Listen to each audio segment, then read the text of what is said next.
الحمد لله أحمده وأستعين وأستغفره وأعوذ بالله من شرور أنفسنا ومن سيئات أعمالنا من يهده الله فلا مضل له ومن يضلله فلا هادي له وأشهد أن لا إله إلا الله وحده لا شريك له وأشهد أن سيدنا وسندنا وحبيبنا ومولانا محمدا عبده ورسوله الذي أرسله بالحق بشيرا ونذيرا وداعيا إلى الله بإذنه وسراجا منيرا أما بعد أعوذ بالله من الشيطان الرجيم بسم الله الرحمن الرحيم إنا أعطيناك الكوثر فصل لربك وانحر إن شانئك هو الأبتر صدق الله العظيم الحمد لله আল্লাহ রব্বুল আলমিনের দরবারে লাখো কোটি শুকরিয়া জানাই। রব্বুল আলমিনের মেহেরবানি, তার দয়া, তার করুণায় পবিত্র জুমার দিন জুমার সালাত আদায়ের উদ্দেশ্যে আল্লাহ তাআলা আমাদের সবাইকে মসজিদে আসার তৌফিক এনায়েত করেছেন। এই জন্য মহান রব্বুল আলমিনের দরবারে শুকরিয়া আদায় করে বলছি আলহামদুলিল্লাহ। সলাত এবং সালাম পেশ করছি সাইয়্যিদুল কওনাইন, সর্বকালের সর্বশ্রেষ্ঠ মহামানব মুহাম্মদুর রাসূল সাল্লাল্লাহু আলাইহি ওয়াসাল্লামের প্রতি। আমরা সবাই দোয়া করি আমাদের সকলের পক্ষ থেকে দরুদ এবং সালাম আমাদের প্রিয় রাসূল সাল্লাল্লাহু আলাইহি ওয়াসাল্লামের কাছে আল্লাহ তাআলা পৌঁছে দেন। আমরা সবাই বলি আল্লাহুম্মা আমিন। আমরা জানি যে আমাদের দেশে আজকে জিলহজ মাসের 9 তারিখ, আর আজকে থেকে একটি আমল শুরু হয়ে গেছে, সেটা হলো প্রত্যেক সালাতের পরে আল্লাহর বরত্ব প্রকাশ করা। আর সেই বরত্ব প্রকাশ কিভাবে করতে হয় আপনারা নিশ্চয়ই জানেন। তারপর আমরা একটু উচ্চারণ করে নিচ্ছি আল্লাহু আকবার, আল্লাহু আকবার, লা ইলাহা ইল্লাল্লাহু, আল্লাহু আকবার, আল্লাহু আকবার, ওয়ালিল্লাহিল হামদ। আলহামদুলিল্লাহ, গতকালকে আমরা দেখেছি আরাফাতের ময়দানে 10,000 মুসল্লি হাজী সাহেব আল্লাহর দরবারে দোয়া করেছেন, সেই সাথে আপনারাও দোয়া করেছেন। আল্লাহ রব্বুল আলমিনের কাছে আমরা দোয়া করি রব্বুল আলমিন যেন আমাদের সকলের দোয়াগুলোকে কবুল করে নেন, আল্লাহুম্মা আমিন। এবং বৈশ্বিক মহামারীতে আমরা যে বিপর্যস্ত, গোটা পৃথিবী আজকে থমকে গেছে, রব্বুল আলমিন এই আযাব থেকে আমাদেরকে হিফাজত করুন, আল্লাহুম্মা আমিন।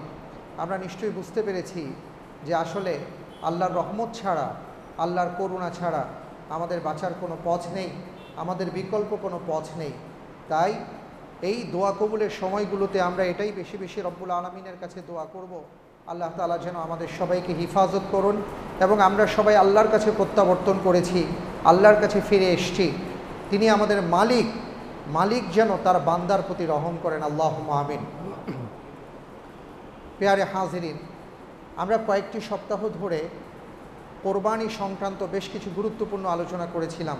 আমি বলেছিলাম আমার হাতে আরও বেশ কিছু গুরুত্বপূর্ণ কথা রয়ে গেছে, কিছু মাসআলা রয়ে গেছে, যেগুলো আমাদের জানা খুবই প্রয়োজন বলে মনে করি। আর সেই আলোকে আজকে সেই বিষয়গুলো নিয়ে কথা বলবো ইনশাআল্লাহ তাআলা। যদি আজকে সময় আমাদেরকে কভার না করে, হয়তো এমনও হতে পারে যে আমার হাতে যদি আরও কিছু কথা থাকে, ইনশাআল্লাহ নামাজের পরে, সুন্নার পরে যারা মনে করেন আমরা একটু বসবো, বাকি কথাগুলো শেষ করব। যেহেতু আগামীকালকে কোরবানির ঈদ, আমরা কোরবানি করব ইনশাআল্লাহ তাআলা। প্রয়োজন মনে করলে বসলেন, নয়তো ইনশাআল্লাহ তাআলা কোনো সমস্যা নেই, এটা আপনাদের ঐচ্ছিক ব্যাপার। তো আজকে প্রথমে যেই কথাটা নিয়ে শুরু করতে চাই, এর আগে আর অনেকগুলো আলোচনা হয়েছে, আজকের ধারাবাহিকতায় পরবর্তী যে বিষয়টা নিয়ে কথা বলতে চাই সেটা হলো কোরবানির ঈদের দিন আমরা গুরুত্বপূর্ণ এই কাজটি করতে গিয়ে অনেকে একটা ভুল করে থাকি। শাব্দিক কিছু শব্দ চয়ন আমাদের মারাত্মক ভুল হয়ে থাকে, এই ব্যাপারে আমাদের সচেতন হতে হবে। আর সেই কথাটা হলো, যেমন আমরা এখন সবাই বলতে থাকি কয় নামে কোরবানি, কয়জনের নামে কোরবানি, আমার নামে কোরবানি, আমার ছেলের নামে কোরবানি, অমুকের নামে কোরবানি, তমুকের নামে কোরবানি। কিন্তু কোরবানি একমাত্র হবে কার নামে? আল্লাহর নামে। এটা খেয়াল রাখতে হবে। কোরবানি হবে আল্লাহর নামে, আমাদের পক্ষ থেকে। যেমন রাসূল করিম সাল্লাল্লাহু আলাইহি ওয়াসাল্লাম বলেছেন, আল্লাহুম্মা তাকাব্বাল মিন্নি ওয়া মিন উম্মতি, যে হে আল্লাহ, এই কোরবানি যে আমি করেছি এটা আমার পক্ষ থেকে কবুল করুন, আমার উম্মতের পক্ষ থেকে কবুল করুন। তো এই যে বিষয়টা, এটা আমাদের খেয়াল রাখতে হবে। আমাদের শব্দ চয়নে আমরা ভুল করে ফেলি, এই শব্দ চয়নটাকেও আমাদের ঠিক করতে হবে, কারণ প্রত্যেকটা কথার জন্য আমাদের জবাবদিহি করতে হবে। আমরা জানি আল্লাহর জন্যই কোরবানি করছি, কিন্তু কথা বলতে গিয়ে ভুল বলছি। এটাকে যেন আমরা শুধরে নেই। আমরা আল্লাহর জন্য আমরা কোরবানি করব আমাদের পক্ষ থেকে বা নানা ব্যক্তিবর্গের পক্ষ থেকে, এই বিষয়টা আমাদের খেয়াল রাখতে হবে। এরপরে আমরা এর আগে জেনেছি যে আলহামদুলিল্লাহ একটা বড় পশুতে সর্বোচ্চ 7 জনের পক্ষ থেকে করা যায় এবং একটি ছোট পশুতে 1 জনের পক্ষ থেকে করা যায়, এই বিষয়ে আগেও আলোচনা হয়েছে। এরপরে আরেকটা গুরুত্বপূর্ণ বিষয় হচ্ছে যে আমরা যাদেরকে দিয়ে গোশত কাটাই আমরা অনেক সময় যেটা হয়ে থাকে সেটা হলো গোশত কাটানোর জন্য যে একটা পারিশ্রমিক থাকে, সেই পারিশ্রমিকটাকে আমরা মিলিয়ে মিশিয়ে গোশতের সাথে সমন্বয় করার চেষ্টা করি। এটা কিছুতেই করা যাবে না। কোরবানির গোশত এটা আল্লাহর পক্ষ থেকে হাদিয়া, এটা নিয়ে কোনো ধরনের আর কি বেচা কেনা বা এই জাতীয় অর্থনৈতিক কোনো কর্মকাণ্ডে আপনার সম্পৃক্ত হওয়া যাবে না। যিনি কোরবানি দিয়েছেন তার পক্ষে এটা বৈধ নয়। সুতরাং আমরা যাকে গোশত কাটার জন্য নেব তার যে ন্যায্য পারিশ্রমিক এটা আমি তাকে আর্থিকভাবে দিয়ে দিব। এটার সাথে গোশতের কোনো সম্পর্ক থাকবে না যে ও আমার গোশত কেটেছে 5 কেজি বেশি দিয়ে দিলাম আর সেই সাথে টাকা কমিয়ে দিলাম, এটা যেন না হয়। তার সাথে যে চুক্তি হবে সেটা আমরা দিব আর গোশতটা আলাদা দিব, হাদিয়া যতটুকু দেওয়ার ততটুকু দিব, এটা আমরা খেয়াল রাখবো। এবং আরেকটা গুরুত্বপূর্ণ বিষয় হচ্ছে সেটা হলো যে ভুঁড়ি, নারী ভুঁড়ি থাকে না, ভুঁড়িটা অনেক আমাদের মা বোনেরা পছন্দ করেন, গরুর বট বলি আমরা। এই ক্ষেত্রে দেখা যায় যে অনেককে এই চুক্তিতে দেওয়া হয় যে তুমি এটা পরিষ্কার করে দিবা, তুমি অর্ধেক নিয়ে যেও, আমাকে অর্ধেক দিও। এটা অনেক জায়গায় আছে, আমি জানি না এদিকে আছে কিনা। এগুলো করা যাবে না, এই জাতীয় সমস্ত কাজ এটা আলাদাভাবে করতে হবে।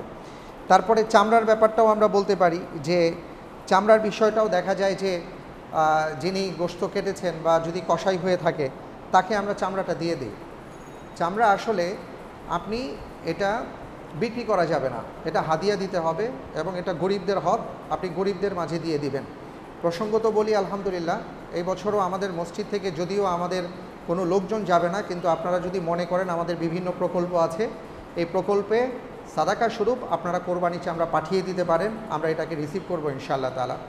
তো কোরবানির চামড়াটা এটা প্রথমত গরিবদের হক। যদি কোরবানি দাতা তিনি যদি মনে করেন যে আমি কিছু একটা করব, সেটা ভিন্ন কথা, তিনি এটা ব্যবহার করতে পারবেন, তার জন্য বৈধ আছে, কিন্তু এটা তিনি বিক্রি করতে পারবেন না।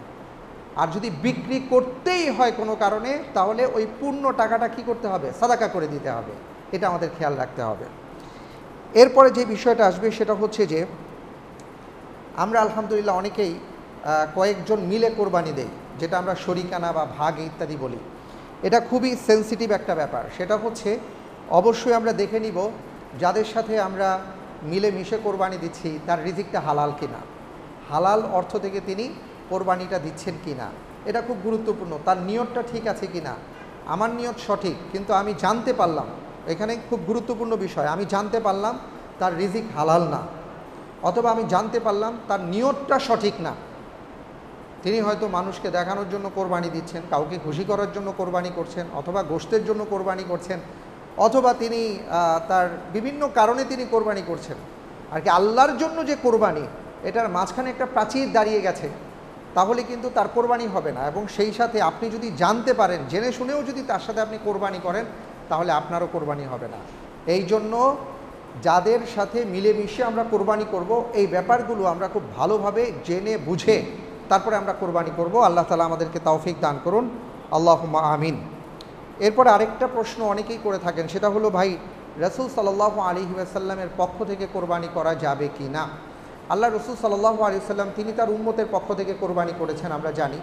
তো সেই আলোকে কোনো উম্মাহ যদি মনে করেন আল্লাহ রাসূলের পক্ষে কোরবানি করবেন, তাহলে সর্বশেষ অভিমতটা হচ্ছে যে তিনি রাসূল সাল্লাল্লাহু আলাইহি ওয়াসাল্লামের পক্ষে কোরবানি করতে পারবেন। এটা সর্বশেষ আমি মতটা পেয়েছি। এটা নিয়ে যদিও কিছু ইখতিলাফ আছে, কিন্তু এটাই আমি আর কি দেখেছি যে এটাই আসাহ, আকরাব ইলা সুন্নাহ, দিতে পারবেন। এরপরে আরেকটা বিষয় হচ্ছে যে একটা গরু, সেখানে 7 জন মিলে কোরবানি করবেন, কিন্তু কোনো কারণে 8 জন 9 জন হয়ে গেল, সেটা সম্ভব কি না? না, একটা গরুতে 7 ভাগের অধিক এটা দেয়া যাবে না। সুতরাং এই ব্যাপারে আমাদেরকে খেয়াল রাখতে হবে। এরপরে আমি যেই বিষয়ে বলতে চাই সেটি হচ্ছে যে অনেক সময় দেখা যায় যে কেউ হয়তো কাউকে কোরবানি করার জন্য হাদিয়া দিলেন। এমন হয় না যে কেউ এসে হাদিয়া দিলেন যে ভাই আমি আপনাকে একটা পশু হাদিয়া দিলাম কোরবানি করার জন্য, এটা দেয়া যাবে কিনা? বা কেউ কোরবানি করছেন, আপনি তাকে সহযোগিতা করলেন যে ভাই আমি আপনাকে কিছু টাকা পয়সা দিলাম, আর্থিকভাবে সহযোগিতা করলাম, আপনি কোরবানি করেন, এটা করা যাবে কিনা? আলহামদুলিল্লাহ, এটা করা যাবে। তবে মনে রাখতে হবে এই ক্ষেত্রে আপনি হাদিয়া দিচ্ছেন কোন নিয়তে, এটা খুব গুরুত্বপূর্ণ। নিয়তটা যদি এমন হয় যে আপনার ছেলে বিয়ে দিয়েছেন, মেয়ে বিয়ে দিয়েছেন, শ্বশুরবাড়িতে যদি আপনি একটা পশু না পাঠান হাদিয়া স্বরূপ, তাহলে কেমন দেখা যায়? এই কেমন দেখা যায় ভাব যদি চলে আসে, তাহলে কিন্তু কোরবানিটা কেমন দেখা যায় স্টাইলে হয়ে যাবে, কোরবানি হবে না। সুতরাং এদিকে খেয়াল রাখতে হবে যে কাউকে দেখাবার জন্য নয়, আল্লাহকে সন্তুষ্ট করবার জন্য যদি আমরা কাউকে হাদিয়া দেই, বা এমন অনেক ভাইরা আছেন আলহামদুলিল্লাহ যে অনেক নিরন্ন মানুষের পাশে এসে দাঁড়াবার জন্য অনেকে কোরবানি করছেন, আলহামদুলিল্লাহ, সাদাকা স্বরূপ এটা করা যাবে, কোনো সমস্যা নেই। কিন্তু মাঝখানে খেয়াল রাখতে হবে আপনি হাদিয়া দিন, কাউকে সহযোগিতা করুন, কিন্তু কোনো ধরনের অহমিকা, লোক দেখানো ভাব যেন প্রবেশ না করে, তাহলে আপনার ওটা বরবাদ হয়ে যাবে। এরপর আরেকটি প্রশ্ন হচ্ছে যে ঋণ করে কোরবানি করা যাবে কিনা? ঋণ করে কোরবানি করা যাবে কিনা? ব্যাপারটা হয়েছে আমাদের দুই ধরনের ঋণ আছে, একটা হলো প্রলম্বিত ঋণ, আরেকটা হচ্ছে তাৎক্ষণিক ঋণ। আমরা অনেকেই আমাদের ব্যবসায়িক কার্যক্রমের জন্য ব্যাংক থেকে নানাভাবে আমরা বিনিয়োগ নিয়ে থাকি, এটা লম্বা সময়ের জন্য, এটা এক ধরনের ঋণ আমি ধরে নিতে পারি। বা কারো কাছ থেকে নিয়েছি 5 বছরের জন্য, 2 বছরের জন্য, 1 বছরের জন্য, কেমন? তো ওই টাকাটা আমার কাছে আছে, অর্থাৎ আমি এই মাসেই তাকে সব টাকাটা দিয়ে দিচ্ছি না, আপনি কোরবানি করুন, সমস্যা নেই। আরেক ধরনের ঋণ আছে, সেটা হলো তাৎক্ষণিক ঋণ। আমার কাছে একজন ব্যক্তি টাকা পান, তিনি আমার পিছনে ঘুরতেছেন যে ভাই দয়া করে আমাকে টাকাটা দিয়ে দেন, আর আমি বলতেছি ভাই আমি এই বছর কোরবানি দিব, আমি এখন আপনাকে টাকাটা দিতে পারবো না। আপনার জন্য ফরজ হচ্ছে ওই ব্যক্তির টাকাটা আদায় করে দেয়া। আগে ঋণ পরিশোধ করেন, আপনার জন্য কোরবানি ওয়াজিব হয়নি, তাহলে আগে ঋণ পরিশোধ করেন। আচ্ছা, যদি দেখেন যে না ঠিক আছে, এমন কারো কাছ থেকে এই মুহূর্তে আপনার হাতে টাকা নেই, আপনি আবার কয়েকদিন পরে টাকার মালিক হয়ে যাচ্ছেন, কারো কাছ থেকে আপনি ঋণ নিলেন, আপনি আবার দিয়ে দিবেন, ওটা আপনি করতে পারবেন। কিন্তু কারো টাকা আটকে রেখে আপনি কোরবানি দিতে যাবেন, এত বড় মুসল্লি হওয়ার দরকার নাই। আল্লাহ রসুল সাল্লাল্লাহু আলাইহি সাল্লাম বলেছেন আগে ঋণ পরিশোধ করো। আল্লাহ তাআলা আমাদেরকে বুঝার তৌফিক দান করুন, আল্লাহুম্মা আমিন। এরপরে যে ব্যাপারটা বলবো সেটা হচ্ছে যে কোরবানির ঈদের পরে বিয়ে শাদির একটা ধুম পড়ে। যদিও এই বছর বিয়ে শাদি হচ্ছে, কিন্তু সেইভাবে হচ্ছে না। কারণ হচ্ছে অনেকে চিন্তা করেন কোরবানিও হলো, পাশাপাশি এই গোশত দিয়ে ব্যাস ওলিমার কাজটাও হয়ে গেল। অনেকে চিন্তা থাকতেই পারে, কিন্তু খেয়াল রাখতে হবে কোরবানির সময় এই জাতীয় কোনো নিয়ত করাই যাবে না। একমাত্র নিয়ত থাকবে আমি আল্লাহর জন্য কোরবানি করছি। আমি তো আগেও বলেছি, আবারও বলি, যদি মনে করেন গতকালকে শুনেছি যে গরুর দাম খুব বেশি গিয়েছে, এখন কেউ যদি মনে করি হায় হায় এত টাকা দিয়ে গরু কিনলাম, কয় মণ গোশত পাবো, তাহলে কিন্তু সারে সর্বনাশ। ওদিকে চিন্তাই করা যাবে না। আপনি কোরবানি করবেন আল্লাহর জন্য, আল্লাহ আপনার রিজিকে যা রেখেছেন আলহামদুলিল্লাহ সেটা দিয়ে আপনি কোরবানি করবেন। ইন্না সালাতি ওয়া নুসুকি ওয়া মাহইয়ায়া ওয়া মামাতি লিল্লাহি লা শারীকা লাহু ওয়া বিযালিকা উমিরতু আনা মিনাল মুসলিমিন। তো এই যে কথাগুলো কোরআনে কারীমের আয়াত আসছে যে আপনার নামাজ, আপনার জীবন মরণ, আপনার কোরবানি এটা আল্লাহর জন্য। হ্যাঁ, লা ইয়ানালাল্লাহা লুহুমুহা ওয়ালা দিমাউহা ওয়ালাকিন ইয়ানালুহুত তাকওয়া মিনকুম। কতটুকু রক্ত হলো, কতটুকু হাড় হলো, এটা আল্লাহর কাছে পৌঁছে না, আল্লাহর কাছে পৌঁছে আপনার মনের তাকওয়া। সুতরাং গোশতের চিন্তায়, বিয়ের চিন্তায়, তারপরে অলিমার চিন্তায়, ওই চিন্তায়, সেই চিন্তায় কোরবানি করবেন, গোশত নিয়ে ভাববেন, তাহলে কিন্তু সর্বনাশ হবে। নিয়তের মধ্যে গলত থাকলে কোরবানি নষ্ট হয়ে যাবে। নিয়ত যেন সঠিক হয় সেদিকে আমাদের খেয়াল রাখতে হবে। আল্লাহ তাআলা তৌফিক দান করুন, আমিন। এরপরে যে ব্যাপারটা সেটা হলো যে আমরা কোরবানির পশুটাকে কিভাবে শোয়াবো। অনেকেই আমরা জানি বা জানি না, একটু জানিয়ে দেই। সেটা হলো কোরবানির পশুটাকে আমরা মাথাটাকে দক্ষিণ দিকে রাখবো, মাথাটাকে দক্ষিণ দিকে রাখবো, পাটাকে আমরা পশ্চিম দিকে রাখবো। এইভাবে মূলত পশু শোয়ানোর নিয়ম। মনে করুন বড় একটা পশু, আপনি পাকা কোনো জায়গায়, হ্যাঁ, যেখানে সিমেন্টের একটা প্রলেপ আছে বা রাস্তার মধ্যে আপনি কোরবানি করছেন, গরুটাকে আপনি হয়তো অন্যভাবে শুইয়ে ফেলেছেন। এখন আপনি কি করবেন? এটাকে কি টেনে হিচড়ে এটার ছিলে চামড়া ছিলে যায়, রক্ত বের হয়ে যায়, ওইভাবে টেনে তারপরে এই মুখী করবেন? না, দয়া করে এটার দরকার নেই। ওটা হলো আপনার জন্য মুস্তাহাব। আপনি যদি দক্ষিণমুখী করে পাটাকে পশ্চিমমুখী করে কোরবানি করেন, এটা আপনার জন্য অতি উত্তম। কিন্তু যদি কোনো কারণে গরুটাকে অন্যভাবে শুইয়ে ফেলা হয়, তাহলে এটাকে টেনে হিচড়ে আপনি কষ্ট দিবেন না পশুটাকে। যেভাবে আছে সেভাবে বিসমিল্লাহি আল্লাহু আকবার বলে আপনি কোরবানি করবেন। বুঝে আসছে ব্যাপারটা? কারণ আপনি মুস্তাহাব আমল করতে গিয়ে একটা পশুকে এইভাবে কষ্ট দিতে পারেন না, এদিকে খেয়াল রাখতে হবে। আল্লাহ তাআলা আমাদেরকে বুঝার তৌফিক দান করুন, আমিন। এরপরে যে ব্যাপারটা হবে সেটা হলো, আগেও বলেছিলাম যে আমি কি আমার পশুটাকে কোরবানি করতে পারবো? অনেকে চিন্তা করেন যে এখানে নাম পড়তে হবে, দোয়া পড়তে হবে, দোয়া আবার মুখস্থ নাই, কী করব না করব। অর্থাৎ আমাদের ইসলাম এত সহজ, কিন্তু আমরা এত কঠিন করে ফেলেছি যে ওদিকে তাকাইলে আমাদের ভয় লাগে। আমি প্রায় বলি একটা কথা, যে ভাই, নামাজ পড়া ফরজ। একটা ছেলে বাইরে গিটার নিয়ে দাঁড়িয়ে আছে, তাকে নিয়ে আমাদের কোনো মাথা ব্যথা নাই। সে গিটার বাজাচ্ছে, মাথা ব্যথা নাই, যা খুশি তাই করছে, মাথা ব্যথা নাই। এই বেচারা যখন মসজিদে আসছে নামাজ পড়ার জন্য, এই আমরা তার পিছনে লেগে গেছি। হ্যাঁ, তোমার চুলের এই অবস্থা কেন? তোমার প্যান্টের এই অবস্থা কেন? তুমি হাতে এটা কী পরছো? তোমার নামাজ তো হয় নাই, এইভাবে কেন করলা?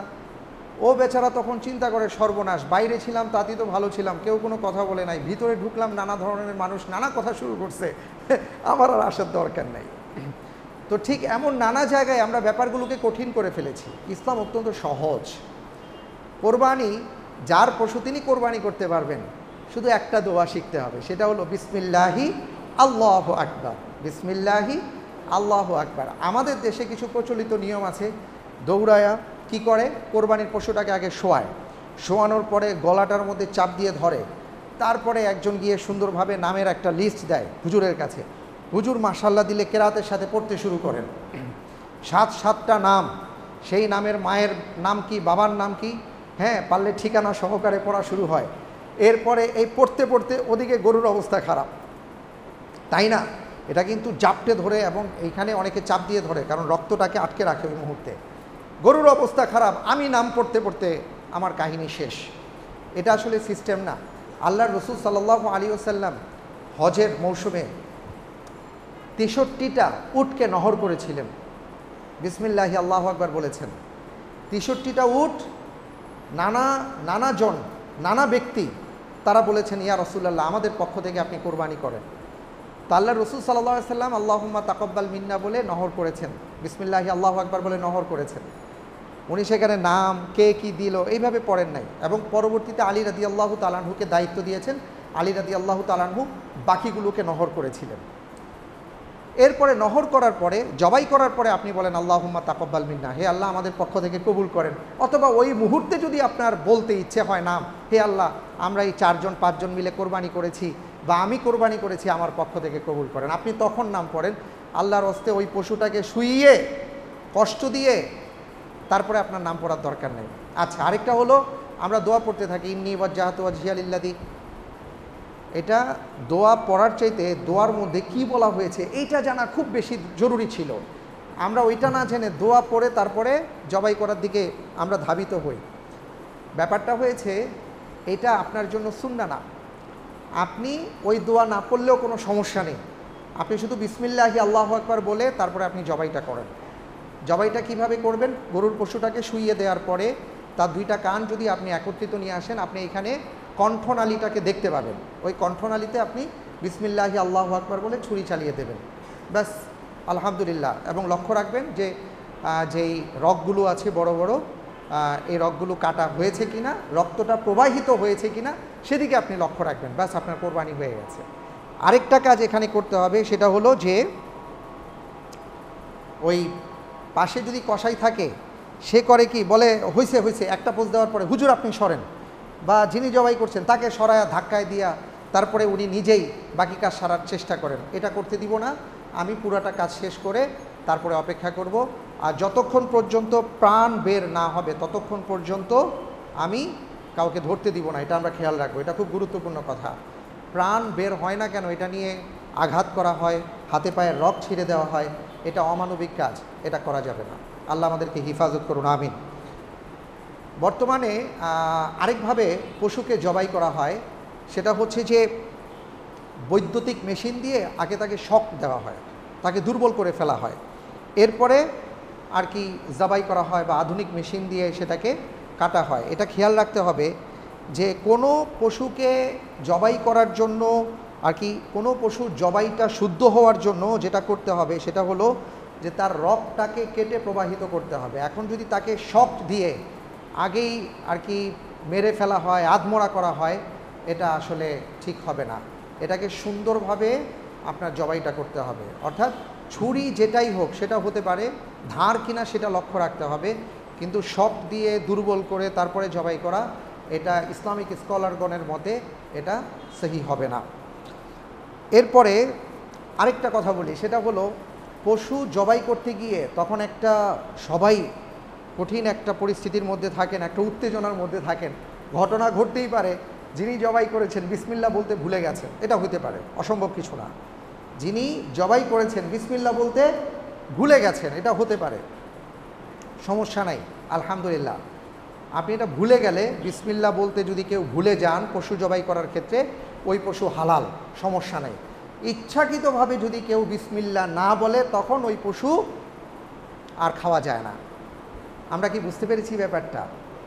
এটা আমাদের খেয়াল রাখলে ভালো হবে। তারপরে যেটা বলবো সেটা হলো যে খুব গুরুত্বপূর্ণ কথা, সেটা হলো ঈদের দিন আমরা অনেকে রোজা রাখি, জানেন তো এই কথা একটা আছে, আমরা ঈদের দিন রোজা রাখি। প্রথম কথা হলো এই শব্দটাই ব্যবহার করা যাবে না। সিয়াম এটা একটা পারিভাষিক শব্দ, যার অর্থটা হচ্ছে যে সুবে সাদেক থেকে নিয়ে সূর্যাস্ত পর্যন্ত পানাহার থেকে বিরত থাকার নাম, এবং সেই সাথে জৈবিক চাহিদা আরও কিছু বিধিনিষেধ থেকে বেঁচে থাকার নাম হচ্ছে সিয়াম। এখন আমি যদি বলি ঈদের দিন রোজা রেখেছি, কেন বলি? সেটা হচ্ছে রাসূল সাল্লাল্লাহু আলাইহি ওয়াসাল্লামের একটা হাদিস আছে যে ঈদ উল ফিতরের দিন তোমরা মিষ্টি মুখ করে তারপর ঈদগাহে যাও, আর ঈদ উল আজহার দিন তোমরা খালি মুখে যাবা, ঈদের নামাজ পড়বা, তারপরে কোরবানি করবা, কোরবানির পশু দিয়ে তোমরা নাস্তা করবে বা খাবার গ্রহণ করবে। এটা হলো সুন্নাহ, কেউ বলেছেন মুস্তাহাব। এখন ওইটা পালন করতে গিয়ে আমরা এটার নাম দিয়ে দিয়েছি রোজা। তো প্রথম কথা হলো এই জাতীয় নামই ব্যবহার করা যাবে না, এটা হলো প্রথম কথা। দ্বিতীয় কথা হচ্ছে না খেয়ে থাকতে গিয়ে, কারণ সাহাবায়ে কেরাম আজমাইনের যুগে সেই সময় ঈদের জামাতটা হতো কখন জানেন? ফজরের নামাজ পড়ে তারা সাথে সাথে ঈদগাহে চলে যেতেন, এবং সূর্য উদয়ের কিছুক্ষণের মধ্যেই যখন ইশরাকের সময় শুরু হয়ে যেত তখনই তারা ঈদের সালাত আদায় করে ফেলতেন। এই জন্য তারা খুব দ্রুত গরু যাই পশু কোরবানি করতেন, কেটে তাড়াতাড়ি তারা রান্না করতে পারতেন। এখন আমাদের এই সমস্যা সেই সমস্যা এমন করতে করতে নানা জনের বাড়িতে গরুর গোশত বা পশুর গোশতটা আসে কখন? বিকেলে আসে, সন্ধ্যায় আসে। এই সময় পর্যন্ত যদি কেউ না খেয়ে থাকে আর তিনি যদি ডায়াবেটিসের রোগী হন, তাহলে তার অবস্থা খারাপ। তো বিষয়টা হচ্ছে আপনার এই কষ্ট করার দরকার নেই। আপনি যদি পারেন, আপনার পক্ষে যদি সম্ভব হয়, বেলা থাকতে থাকতে 10টা 11টা 12টার মধ্যে যদি আপনি সেই পশু দিয়ে আহার করতে পারেন, আলহামদুলিল্লাহ ভালো। কিন্তু যদি আপনি দেখেন যে না বেশি দেরি হবে, আমার কষ্ট হয়ে যাবে, তাহলে আপনার এটা পালন করার প্রয়োজন নেই। কারণ এটা পালন করতে গিয়ে, মুস্তাহাব বা সুন্নাহ আমল পালন করতে গিয়ে দেখা গেল যে আপনি এমন অসুস্থ হয়েছেন, পরের নামাজগুলো আপনার ছুটে যাচ্ছে, আপনি আর বিছানা ছেড়ে উঠতেই পারছেন না। সুতরাং এই ব্যাপারে আমরা খেয়াল রাখবো, আল্লাহ তৌফিক দান করুন, আমিন। আরেকটা গুরুত্বপূর্ণ কথা বলি, এটা হয়তো আমাদের এই দেশে, আমাদের এই অঞ্চলে নাই, গ্রামেগঞ্জে আছে।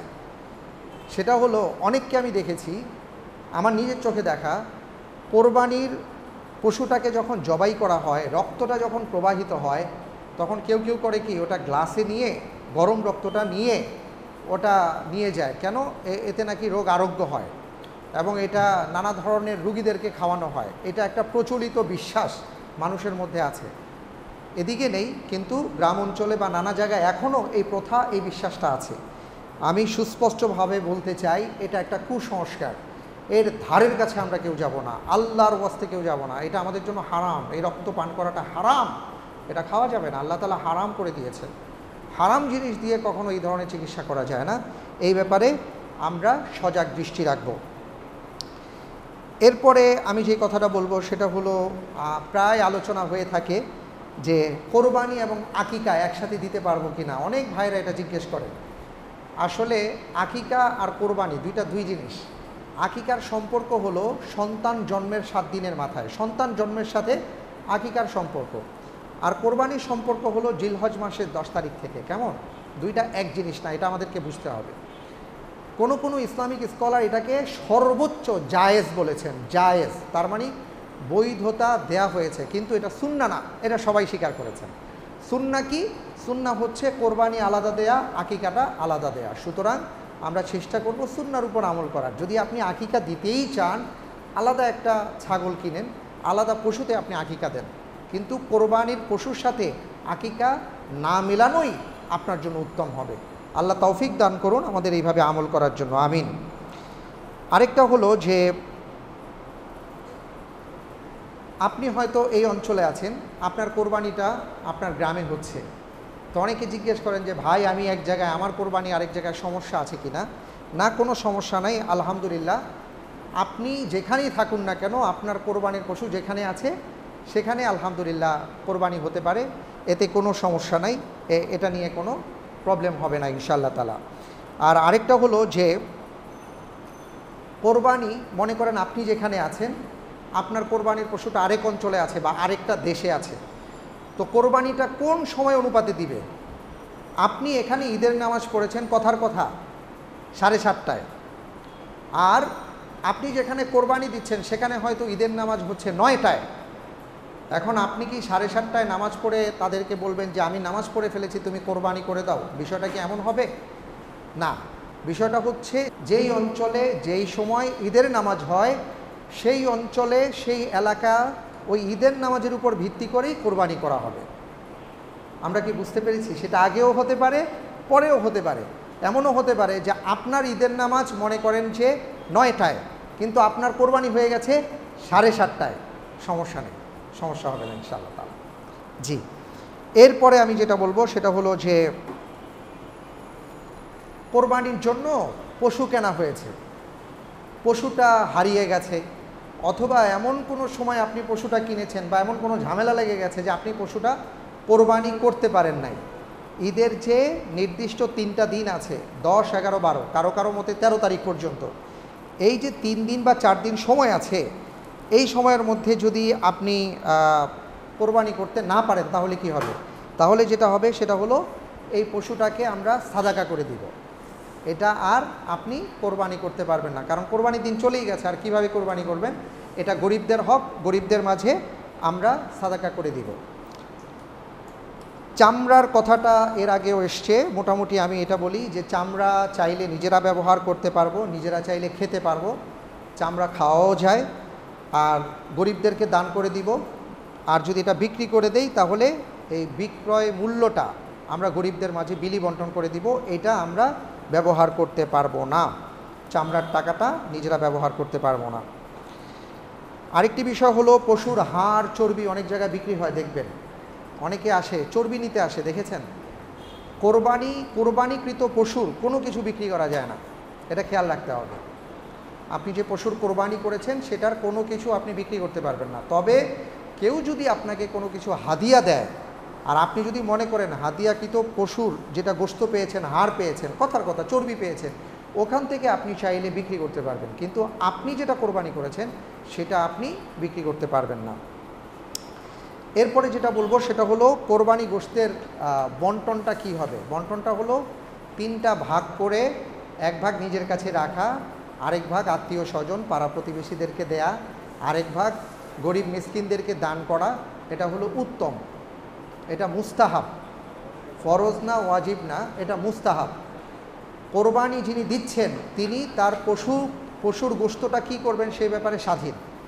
তিনি চাইলে বেশিও দিতে পারেন, তিনি চাইলে কমও দিতে পারেন, সেটা তার উপর। তবে 3টা ভাগ করে দেওয়া কি, এটা উত্তম।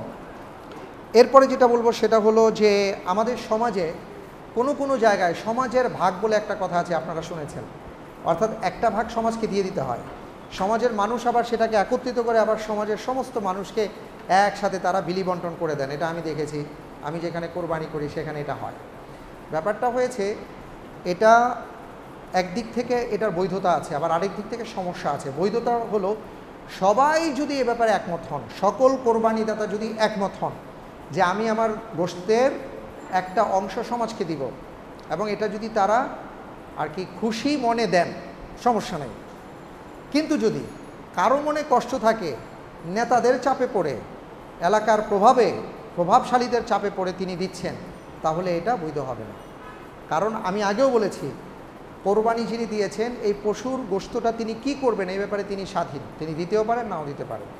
এই জন্য যদি কেউ সামাজিকভাবে গোশত এইভাবে সংগ্রহ করে থাকেন, তাহলে অবশ্যই যিনি দিচ্ছেন তিনি খুশি মনে দিচ্ছেন কিনা এটা দেখে নিতে হবে। আরেকটা প্রশ্ন আসছে, সেটা হলো কোরবানির গোশতটা আমি কোনো অমুসলিমদেরকে দিতে পারবো কি না, তাকে খাওয়াতে পারবো কি না। অনেকে এটা প্রশ্ন করেন, বিদেশে অনেকে থাকেন। দেখুন, ইসলাম অত্যন্ত উদার একটা জীবন ব্যবস্থা। এই জীবন ব্যবস্থাটা এত চমৎকার, আপনি নানা ক্ষেত্রেই যখন দ্বীনের কথা চিন্তা করবেন যে আমার দ্বীনের উদারতা সৌন্দর্য আমি প্রকাশ করতে চাই, মেহমানদারি সুন্নাহ আমি মেহমানদারি করতে চাই, তাহলে আপনি কোরবানির পশুর গোশত চাইলে কোনো অমুসলিমকেও দিতে পারবেন, সমস্যা হবে না ইনশাআল্লাহ তাআলা। এরপরে অনেকে মনে করেন যে কোরবানির গোশতটা 3 দিনের বেশি রাখা যাবে কি যাবে না। একটা হাদিস ছিল, রাসূল সাল্লাল্লাহু আলাইহি সাল্লাম প্রথমে বলেছিলেন যে তোমরা 3 দিনের বেশি রেখো না, কারণ তখন প্রচুর দরিদ্র মানুষ ছিলেন। বলেছেন বাকিগুলো দরিদ্রদের মাঝে বিলি বন্টন করে দাও। পরবর্তীতে তাকে যখন জিজ্ঞেস করা হয়েছে, রাসূল সাল্লাল্লাহু আলাইহি সাল্লাম এটার ব্যাখ্যা দিয়েছেন যে তখন মানুষ দরিদ্র ছিল, আলহামদুলিল্লাহ এখন অনেকেই স্বাবলম্বী, সুতরাং এখন তোমরা গরিবদেরকেও দাও, পাশাপাশি তোমরাও সংরক্ষণ করে রাখো, এটা পরবর্তীতে খেতে পারবে। সুতরাং আপনি কোরবানির গোশতটাকে রেখে দিয়ে খেতে পারবেন, সমস্যা হবে না। তাই বলে কোরবানির গোশত রাখার জন্য অনেকে ডিপ ফ্রিজ কিনা শুরু করেছে, এদিকেও একটু নজর দেওয়া দরকার যে সবই যদি আমি রেখে দেই এটা একটু কেমন কেমন দেখা যায়। এরপরে আমি যেটা বলবো সেটা হলো যে মজা করে কোরবানি করলাম, খুব আলহামদুলিল্লাহ আল্লাহর জন্য কোরবানি করলাম, সবই ঠিক আছে। এখন কোরবানি করার পরে রক্ত রয়ে গেল, বর্জ্য রয়ে গেল, হ্যাঁ দুর্গন্ধ রয়ে গেল, আমি ব্যাস কোরবানি করে চলে গেলাম। আমাদের দেশে কিন্তু এইটা খুব বেশি দেখা যায় আর কি। কোরবানি করেছি, রাস্তাঘাট নষ্ট করে ফেলেছি, রক্ত রয়ে গেছে, আমার কোনো খবর নাই। অনেক সময় দেখবেন রাস্তা কাটে না, রাস্তা কাটে। আমি মাঝে মাঝে কি একটা শব্দ দেখে খুব হাসি, শব্দটা হলো সাময়িক, লেখা থাকে সাময়িক অসুবিধার জন্য আমরা দুঃখিত। তো রাস্তাটা যখন কাটে দুর্গম গতিতে কাটে, খুব দ্রুত গতিতে কেটে ঠেটে একাকার, মনে হচ্ছে যে 1 মাসের মধ্যে ঠিক হয়ে যাবে। কাটার পরে একটা সাইনবোর্ড থাকে সাময়িক অসুবিধার জন্য আমরা দুঃখিত। এই সাময়িক অসুবিধা আর যায় না, 6 মাস 1 মাস হতে থাকে। তা আমরা আবার মনে করি কি কোরবানির এই রক্ত বর্জ্য ফেলে ভাবি এটা একটা সাময়িক সমস্যা। তো এই সাময়িক ভেবে আমরা যার যার বাড়িতে চলে যাই, এটা কিন্তু সাময়িক সমস্যা না, এটা একটা স্থায়ী সমস্যা।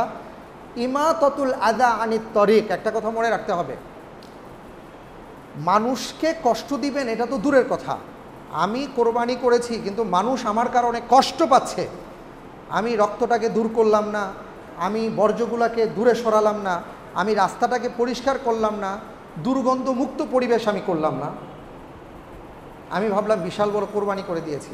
না, আল্লাহর কাছে আপনাকে জবাবদিহি করতে হবে। কারণ আপনি জানেন এমন একটা জীবন বিধান আমরা পালন করছি যেখানে বলা হয়েছে ইমাতাতুল আযা আনিত তারিক ওয়া হুয়া মিনাল ঈমান। আপনি রাস্তা দিয়ে চলছেন, একজন মানুষের কষ্ট হতে পারে, রাস্তায় এমন কিছু একটা দেখেছেন যে এটার মধ্যে হয় তার গায়ে লেগে যেতে পারে, সে ব্যথা পেতে পারে, কষ্ট পেতে পারে, ওইটা ভেবে যে আপনি সরিয়ে দিচ্ছেন, আপনি আপনার ঈমানের একটা কাজ করলেন। সুবহানাল্লাহি ওয়া বিহামদিহি। এটা যদি ঈমানের একটা অংশ হয়ে থাকে তাহলে আপনি মানুষকে কষ্ট দিবেন এই কথা আপনি কিভাবে ভাবতে পারি।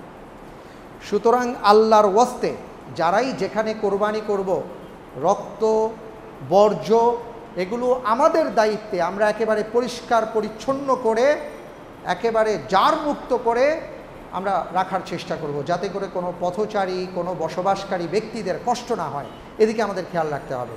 কারণ আমরা অনেককেই দেখি গোশতটা নিয়ে যাওয়ার পরে আর এদিকে ফিরে তাকায় না, এটা কিন্তু আমাদের দায়িত্বের মধ্যে রয়ে গেছে। আল্লাহ বুঝার তৌফিক দান করুন, আমিন। আরেকটি গুরুত্বপূর্ণ কথা হচ্ছে, কালকে যেহেতু ঈদের দিন, কোরবানির গোশত খাবো, গোশত খাওয়ার ক্ষেত্রে আমাদের আদব রক্ষা করতে হবে। দেখেন, আল্লাহর পক্ষ থেকে এটা হাদিয়া আসছে, আমরা এই হাদিয়াটা নানাভাবে ভক্ষণ করি। নানা চ্যানেল, আমাদের বাংলাদেশে যত চ্যানেল আছে, এখন আবার অনলাইন শুরু হয়েছে, ওয়েব, এরা কি করেছে, ঈদ উল আজহা উপলক্ষে বিশেষ আয়োজন। এই বিশেষ আয়োজনের জন্য ভাবছি করোনায় বাসায় থাকতে হবে, বিশেষ আয়োজনে ভালো করে বসবো, গোশত খাবো আর বিশেষ আয়োজন দেখব। আহারে, আমরা কোথায় আছি চিন্তা করেছেন? আল্লাহর দেয়া হাদিয়া আমার সামনে, আর আমি আল্লাহর নাফরমানিতে লিপ্ত আর হাদিয়া খাচ্ছি মজা করে। আবার এই হাদিয়ার সাথে অনেকে কি করে, নানা ধরনের কাজ করে, অনেক হারাম খাবার তার সামনে থাকে, হারাম খাবার তার সামনে থাকে। এগুলো থেকে আমাদের বেঁচে থাকতে হবে।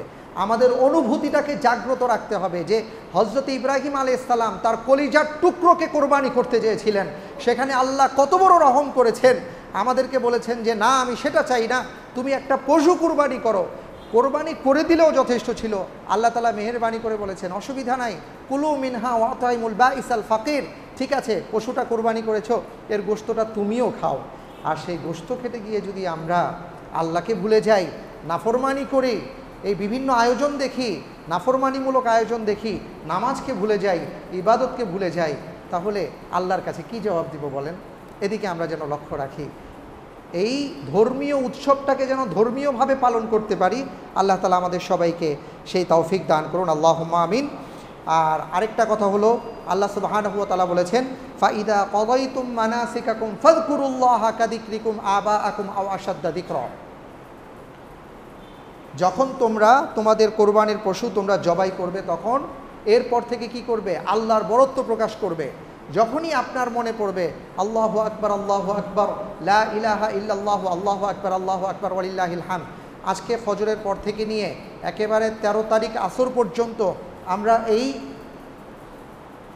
তাসবিহটা প্রত্যেক সালাতের পরে অবশ্যই পড়ব, এবং যখনই মনে পড়বে আমরা পড়ব, মানুষদেরকে স্মরণ করিয়ে দিব, এবং সেই সাথে আল্লাহর বরত্ব প্রকাশ করব, তাসবিহ, তাহলিল, জিকির, আজকার করব, এবং সবার খোঁজ খবর নিব। আল্লাহ তাআলা যেই কথাগুলো বললাম, এই কথাগুলোর উপর আমাদের সবাইকে আমল করার তৌফিক দান করুন, আমিন। সুবহানাকাল্লাহুম্মা ওয়া বিহামদিক, আশহাদু আল্লা ইলাহা ইল্লা আনতা আস্তাগফিরুকা ওয়া আতুবু ইলাইক।